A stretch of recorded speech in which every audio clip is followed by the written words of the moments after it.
আজই ডাউনলোড করুন আর এনজয় করুন আপনার পছন্দের শো। মধুবনী আমার মেয়ে, ও আমার মেয়ের পরিচয়ই এই বাড়িতে থাকবে। এই মেয়েটা যদি এই বাড়িতে থাকে তাহলে আমি এই বাড়িতে থাকবো না।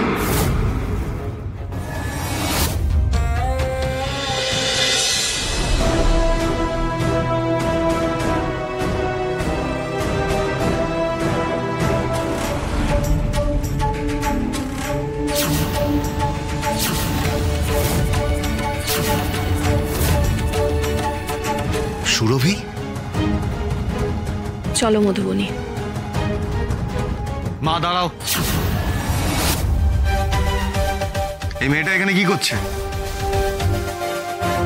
আর সে এই বাড়িতে কি করছে? আরশি আমার ম্যানেজার। সেটা তো আমিও জানি, কিন্তু ম্যানেজার এই বাড়িতে কি করছে সেটাই জানতে চাইছি। আমি ওকে আমার মেয়ের পরিচয় এ বাড়িতে এনেছি, আর ও আমার মেয়ের পরিচয় এ বাড়িতে আছে, থাকবে। তোমার কোনো সমস্যা হচ্ছে? কোনো প্রবলেম? সমস্যা থাকলেই বা শুনছে কে? শোনো, আমি তোমাদের সবাইকে স্পষ্ট করে একটা কথা বলে দিচ্ছি, মধুবনী আমার মেয়ে, ও আমার মেয়ের পরিচয়ই এই বাড়িতে থাকবে। আজ থেকে মধুবনীকে আমি দত্তক নিলাম। কাকিমা, আপনার মাথাটা কি খারাপ হয়ে গেছে? এই, আমি তোমার সঙ্গে কথা বলেছি, আর ভবিষ্যতে আমার মুখে মুখে তর্ক করার সাহস দেখাবে না তুমি, বুঝতে পেরেছো?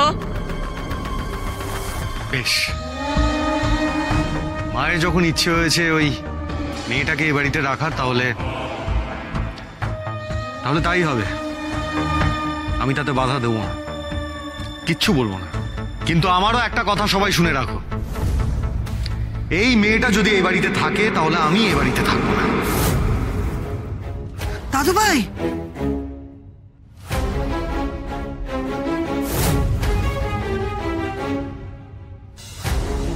সাক্ষ্য? নো, একদম না। তোমার ওই মুখ দিয়ে আমার নাম একদম উচ্চারণ করবে না, এন্ড আই মিন ইট। ওর মতো ঠকবাজ, জোচ্চোর, বিশ্বাসঘাতক মেয়ের সঙ্গে এক বাড়িতে থাকার কোনো ইচ্ছে আমার নেই।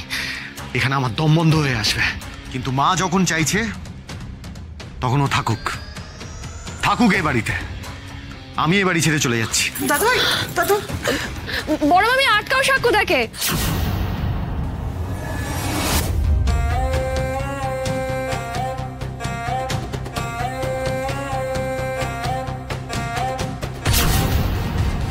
আপনি কেন খামোখা নিজের বাড়ি ছেড়ে চলে যাবেন স্যার?